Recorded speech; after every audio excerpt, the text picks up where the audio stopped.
Hi, have to finish up talking about my second wedding.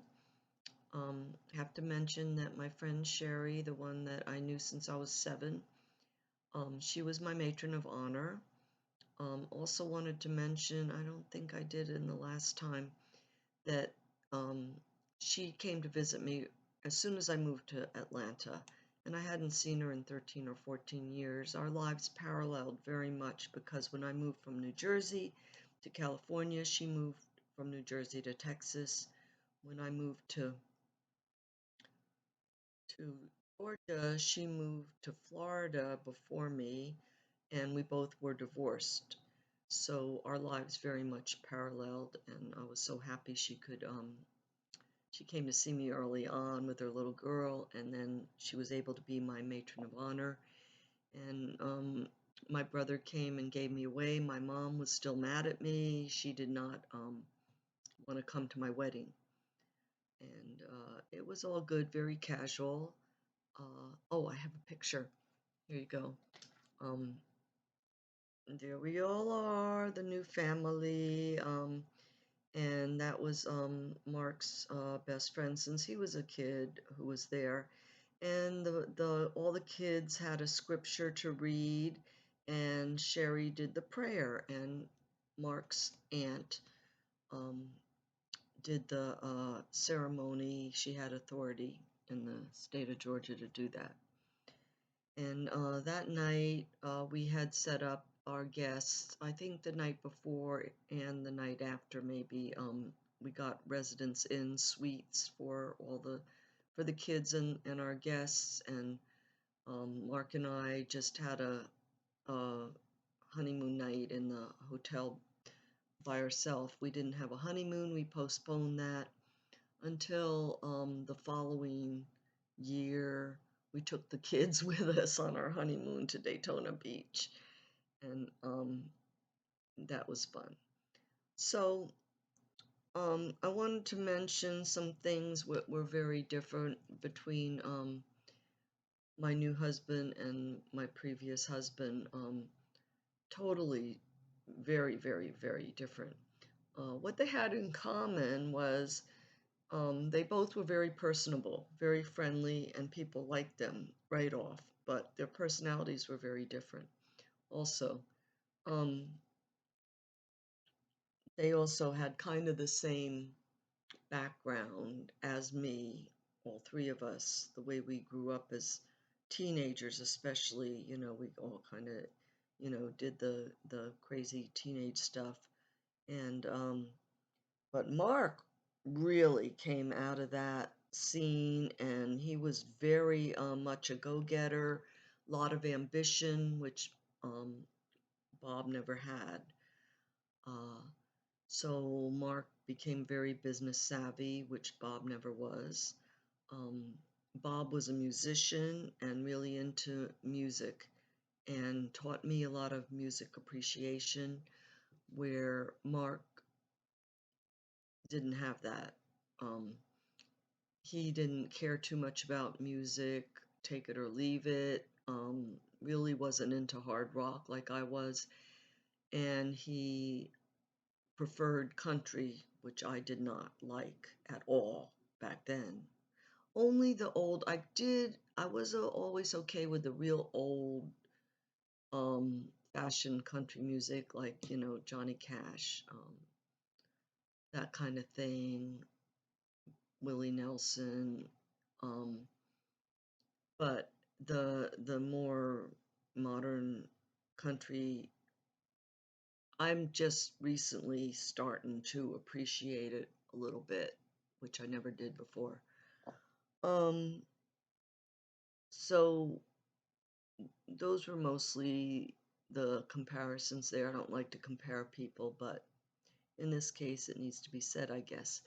Okay, one thing that I really admired about Mark was his relationship with his ex, um, because Bob and I did not get along at all anymore at all. And he had such a good working relationship with her. Um, especially, I mean, for the kids' sake. I'm sure that's what it mostly was about. And she lived close by, just a couple miles away, and that was actually in their divorce agreement, a stipulation that they would have to be within a few miles of each other. So the boys were able to go back and forth pretty much at will, as much as they wanted. They were back and forth. Um, and I know they really, really liked being with us, especially because of my kids, I think, it was like it became a very fun household with 5 kids, um, together. So it was all good for them. It wasn't always fun for the parents, but it was good for them. So the boys, Mark's boys, they didn't care that much for me. I mean, of course, their allegiance was with their own mom. And in the beginning, like Mark wanted me to really be their mom, but uh, like the first time one of those boys uh, talked back to me, I don't remember the incident, but the first time something happened that they, you know, disrespected me in some little way, he really stood up and said, no, you know, he said, you don't talk to your mother like that. And they said, she's not my mother. And I said, hold on. I said, I don't expect to be your mother. I'm not your mother. And it was the same with my kids towards him. So I said, you don't have to call me mom, but, I did want their respect and, their obedience in my household. And, so Mark was 100% behind that. And I made some rules. There was apparently, they didn't have many rules. Um, their parents were very permissive, and I was the opposite. So um, Mark agreed with me, the kind of rules I wanted to set. I don't know if he 100% agreed, but he went along with it. First thing, they need a curfew. Those boys were running around the neighborhood all hours of the night, and Mark seemed to think it was okay because it was our neighborhood. But I said no, no, no. They need to have a curfew like 9 o'clock, or whatever. Special occasion if we know exactly where they are, maybe later. They were still pretty young. Um, we got married. Well, when we moved in with them, it was summertime, but we got married in September, so it was school time, right? So my daughter was starting high school, and um, all the boys were in middle school. Um, I think Jerry was maybe one grade under the twins or the same, and Justin was in the middle. But all the boys were in middle school when we started out. And so I put down some rules like, oh, Mark told me I could quit my job. He kind of wanted me to quit my job. He said, you don't have to work anymore. You can just um, enjoy yourself. Play tennis. I'll get you a pontoon boat and you can just relax and enjoy yourself. And I said, no. I like my job. I feel good about my job. I want to keep working. I said, I believe that as far as the house goes, oh, he said, we'll get a maid. You don't have to clean house. I said, no. I said, I believe that these kids need to participate and help clean the house. That's good training for them. And he went along with that. So Sunday morning, I told you why. I told you about my Sabbath beliefs in the previous episode. So Sunday morning was our chore time. I did laundry, but everybody was supposed to bring me their laundry, and I would sort it and do laundry and fold it and give it back to them. And then we assigned, I assigned duties to all the kids as far as cleaning the bathrooms and mopping the kitchen floor and vacuuming and dusting and all that stuff. They would take turns every week, have a different chore, and one person, and also every night they would take turns doing dishes. So that was all arranged, and they stuck to that pretty good. Um, so let's see what else. Oh, and also yard work, right? And Mark was in charge of the yard work, and he would assign the boys to do different chores around the yard, and that was all good. It was all good. And then so Mark and I both had started working when we were 15. We both got real jobs and started working part-time, and we agreed that that was a good thing and that kids should do that. So um, our daughter, my daughter, was the first to turn 15, and she got a job at Kroger.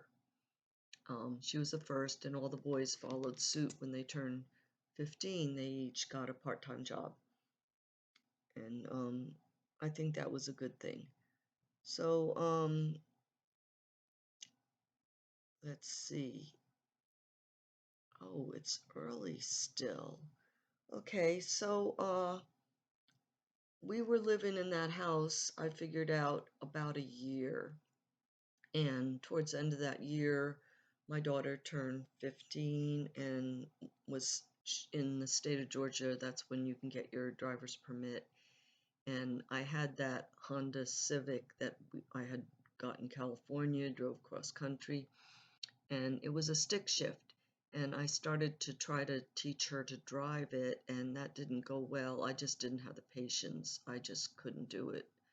Um, you know, it's pretty hard with the stick shift. And in the parking lot there in the subdivision we lived in, I tried once or twice and I couldn't do it.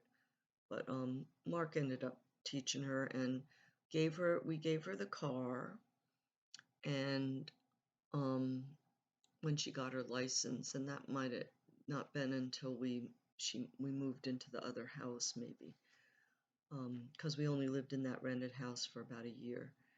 Um, but I got when we gave her the car, I got a brand new Toyota Celica sports car, and it was a cherry red with the moon roof, and it was a 4-speed, 5-speed probably. I think it was a 5-speed, and oh, it was a hot car. Oh, I love that car. It's a beautiful car, nicest car I ever had, and Uh, funny thing, when the car was brand new, parked in the garage, and anyway, at some point when it was brand new, I found a big mark across the side of it, and I thought somebody keyed the car. I didn't know who it could be, if one of the kids did it, or if it happened at any parking lot, like somebody just was jealous because I had a nice brand new car. I thought, funny, that scrape was across there, never got it fixed, brand new car. And it wasn't until decades later that my one son told me that he did it by accident because he was just bringing his bike into the garage and accidentally scraped. And anyway, that's just a little sideline there, with kids. And you can imagine with all those kids, oh my goodness, we had 5 in the household, all kinds of things happen, let me tell you. I'll tell you a little bit. I can't tell you too much, but um, I'll tell you one thing that happened very sad when we were living in that subdivision. They made friends with Mark's kids were already in that area. They were already there in the school. They already knew the kids. So my kids made friends with his kids' friends, of course. And one that they got very close with, um, one day they were riding their bikes, and Georgia is very hilly all over the place. and our street was up a hill, and they were riding their bikes. The boys were riding their bikes down the hill, like speeding down the hill. And there was a stop street at the end of the hill, and the one friend, um, he didn't have good brakes, and he went rolling past the stop sign, and he was hit by a car. And my boys witnessed it, and it was horrific. Horrific seeing one of their best friends get hit by a car, and they ran back and yelling he got hit by a car, and we called 911.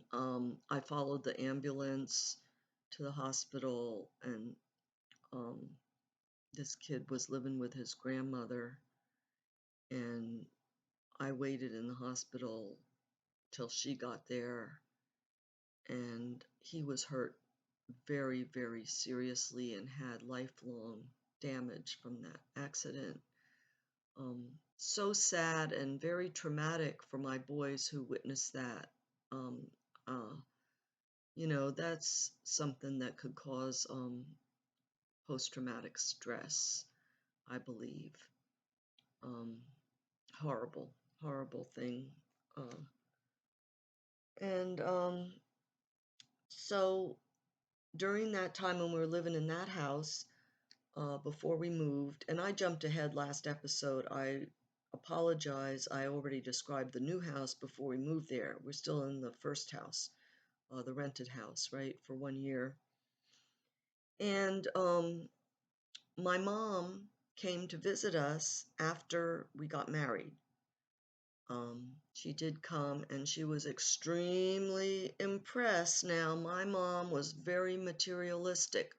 What mattered to her more than anything was uh, how things looked, and having stuff and all that, right? So, I mean, she liked Mark. She said he was a classy guy, and she was so thrilled that I got him. And, all of a sudden, all of her bad feelings about me went away because she liked him so much, and she was happy that I caught a good one and I made a good choice and all that. So I was back in her good graces.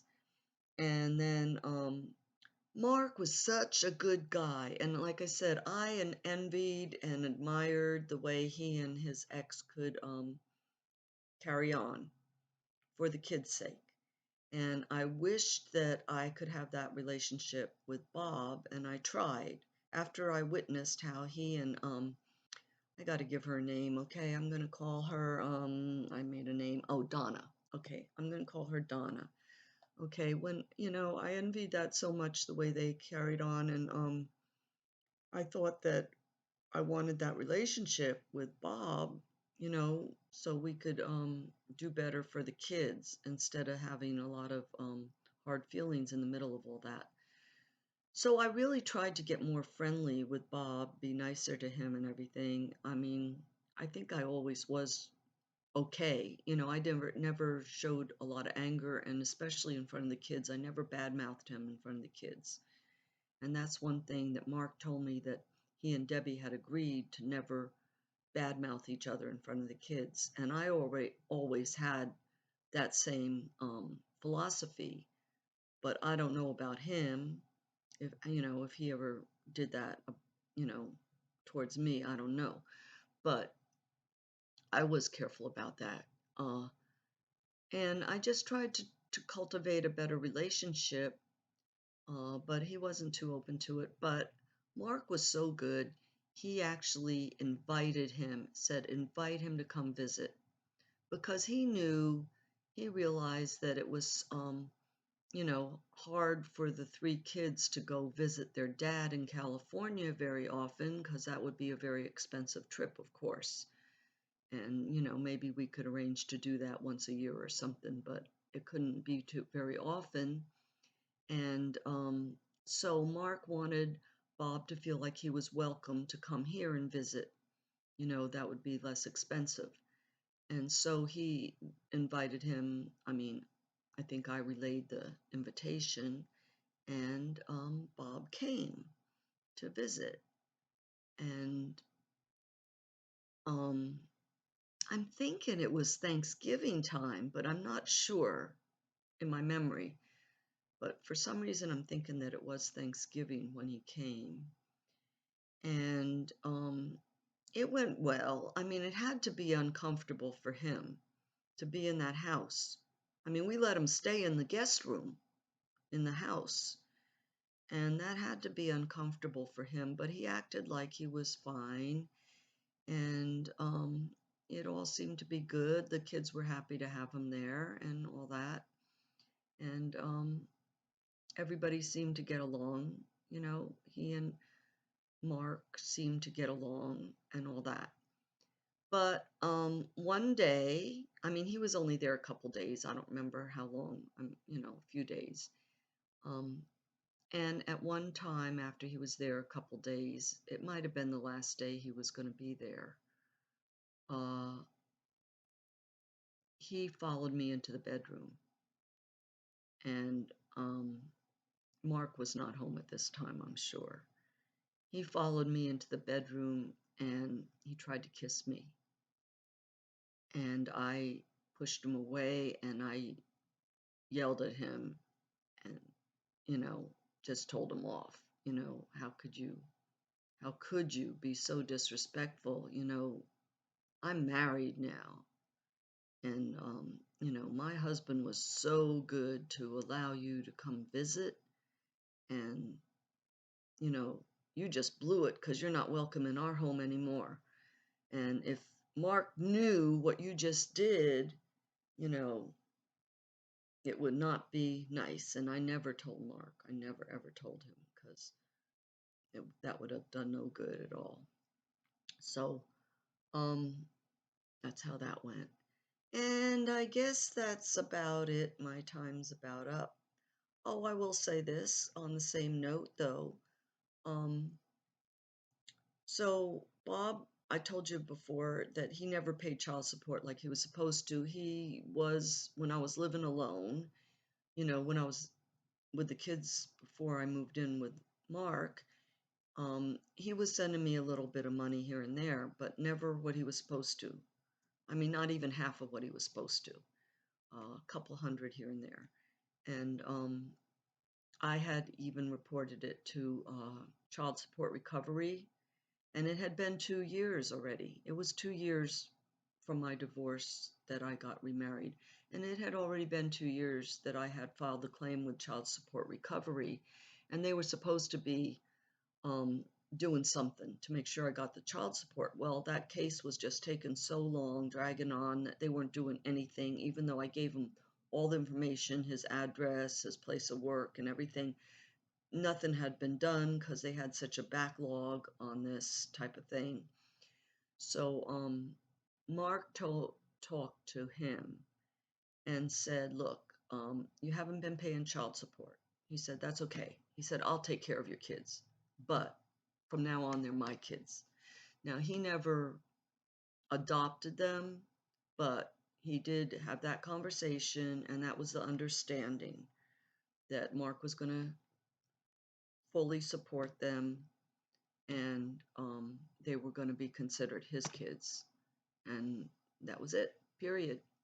They could still visit back and forth as mutually agreed, which was in our divorce agreement. So that was the way that went. And time's up. Thanks for watching, and I hope you're getting some kind of entertainment or knowledge somehow out of this. And uh, hope you keep at it. And thank you.